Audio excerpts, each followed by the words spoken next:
যুবক এবং যুবতীদের বোকা বানানো হচ্ছে। হ্যাঁ, আমি বলবো 34 বছর আজকে যারা বিরোধী রয়েছে, বামফ্রন্টের জায়গায় তো আজকে বামের জায়গায় রাম রয়েছে, তারাই তো একটা সময় বাম ছিল। আমরা যদি এক এক করে ব্যক্তিগুলো ধরি সারা ওয়েস্ট বেঙ্গলের শিলিগুড়ি পর্যন্ত, তারাই তো একদিন বাম ছিল, বাম অতি বাম অনেক কিছু।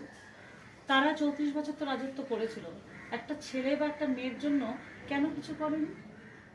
তাদের চিরকুটে চাকরি হয়েছে। কাদের হয়েছে? তাদের যারা ক্যাডার, তাদের যারা জোনাল, তাদের যারা এই ওই নেতা কমরেডরা, তাদের ছেলে মেয়ে, তাদের ঘরের ছেলে মেয়েদের চাকরি হয়েছে, তাও চিরকুট দিয়ে, কোনো পরীক্ষা করে আমরা দেখিনি। আজকে মমতা বন্দ্যোপাধ্যায় অনেক স্বচ্ছতার সাথে কাজ করার চেষ্টা করছেন, এবং তারপরেও আজকে সেদিনের বাম, আজকে যারা রাম ধরে বলছেন, তারাই কিন্তু এই কাজগুলো, তাদের কাজই বিভ্রান্ত করা, তাদের কাজ কলুষিত করা। এটা নিয়ে আর বেশি কিছু বলার কথা না। তাহলে বিধানসভায় কি উত্তরবঙ্গে একটা কিরকম আসন হতে পারে সম্ভবত? দেখুন, সম্ভবত কি, আমি বলছি পুরোটাই আমার মনে হয় মানুষ যথেষ্ট সচেতন, উত্তর বাংলার মানুষ যথেষ্ট রাজনৈতিক সচেতন মানুষ। হ্যাঁ, অত্যন্ত সহজ সরল, তারা প্ররোচনায় পা দিয়েছিল, এবং তারা সেখান থেকে অনেকটা 14 থেকে 19, 19 থেকে 21-এ অনেকটা বেরিয়ে এসছে। এসআইআর পুরোটাই বেরিয়ে আসতে সাহায্য করবে। যেভাবে মানুষকে লজিক্যাল ডিসক্রিপেন্সির নামে যেভাবে মানুষকে বিভ্রান্ত করা হয়েছে, আপনি আমার ফ্যামিলি, আপনার ফ্যামিলির বহু মানুষকে, যা 3 পুরুষ ধরে হয়তো আমরা নির্বাচনে ভোট দিচ্ছি।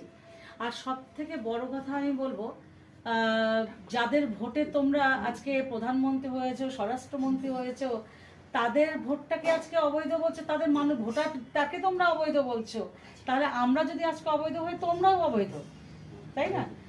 তারপরেও বলবো, লজিক্যাল ডিসক্রিপেন্সির নামে যেভাবে মানুষকে হয়রানির শিকার করা হয়েছে, আমরা তো মাঠে ছিলাম, যেভাবে ঘন্টার পর ঘন্টা মানুষকে সেই নোটবন্দির মতো করে লাইনে দাঁড় করানো হয়েছে। এবং আজও আমরা যদি দেখি যে আরও 2 বছর মনে হয় প্রয়োজন ছিল এই এসআইআর নিয়ে। আজকে এই 2 মাসের মধ্যে এসআইআর কখনোই স্বচ্ছতার সাথে হতে পারে না। তো মানুষ কি এগুলো ভুলে যাবে? তারপরে আপনি বলছেন উত্তরবঙ্গে এবারে ভালো, উত্তরবঙ্গ দক্ষিণবঙ্গ বলে না কিছু হয় না, আমাদের বঙ্গ একটাই, ভাঙতে চায় অনেকে।